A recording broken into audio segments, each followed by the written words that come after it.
Hey Ifrit, do you need anything? Oh, it's fine. Yeah, I forgive you for burning down my Zafang merch. I'm selling on Amazon now since they ship worldwide. You're right. I totally should set up another shop around here somewhere. Ifrit is definitely one of those operators that when you first look at you go, what is this? Her range hinders most people from using her, but hopefully with this analysis, I'll be able to turn you from an Ifrit denier into an Ifrit enjoyer.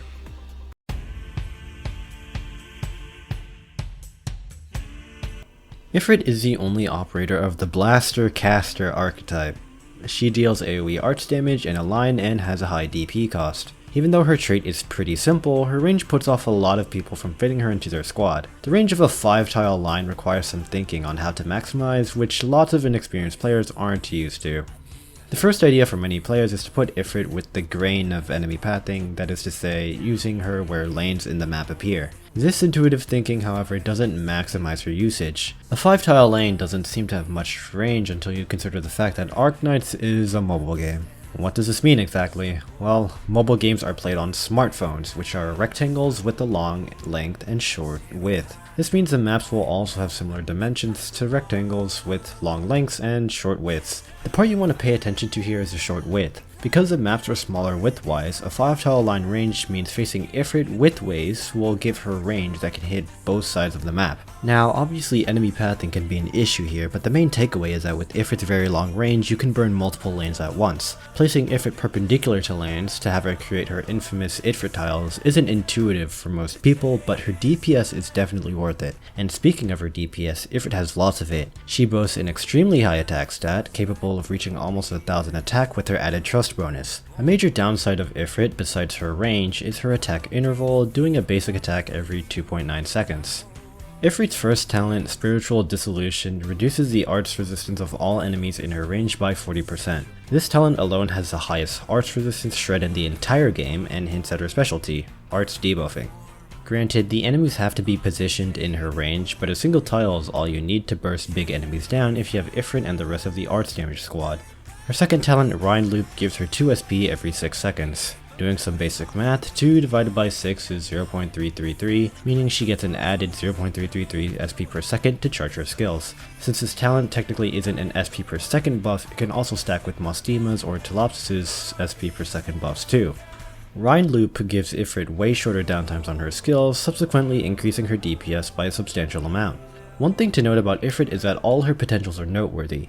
Since she has a high DP cost, the DP reduction is amazing on her. Extra attack is always welcome too, but the real killer are those talent upgrades. She gets an extra 4% of res reduction on her first talent and generates 2 SP per 5.5 seconds on her second talent. If you're wondering how the hell I got my Ifrit to max spot, I just got lucky with a bunch of top operators with the debuff in AoE.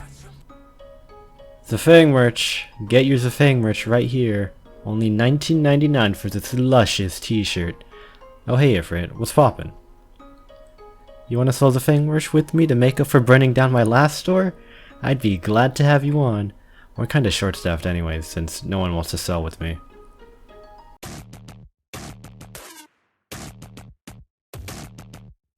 Ifrit's first skill increases her attack and attack interval.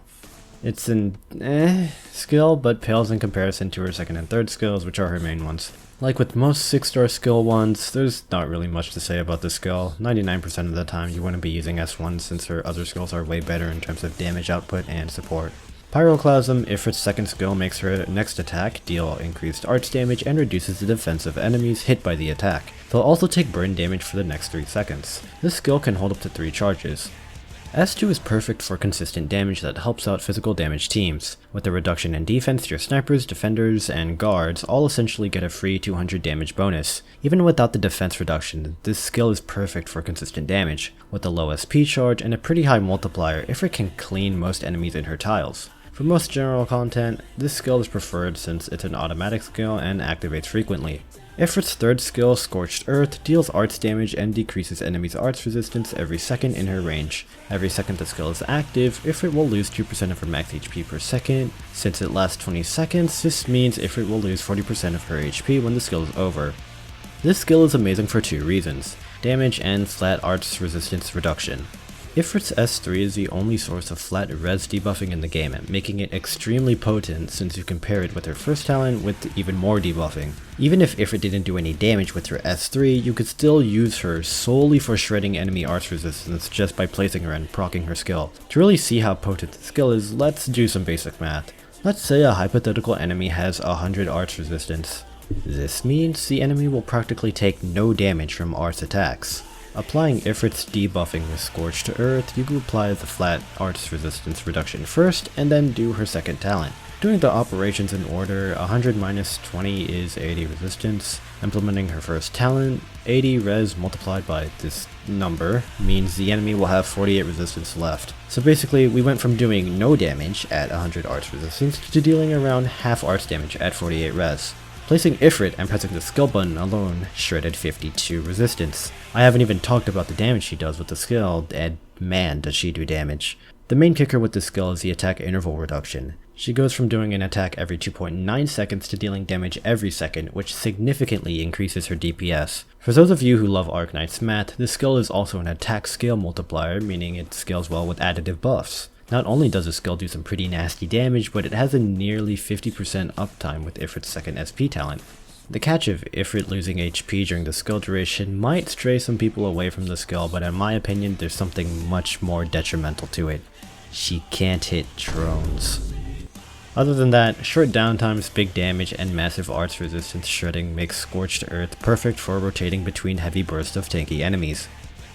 Ifrit overall has options between consistent burn damage that'll reduce enemy defense and burst arts damage that incinerates anything in her path. Her first talent makes enemy arts res look like a joke, and the downtimes of her skills are heavily reduced with her second talent. The main downsides of Ifrit are her high DP cost and linear range, but if you used more than 3 brain cells, you should be able to figure out how to use her on most maps.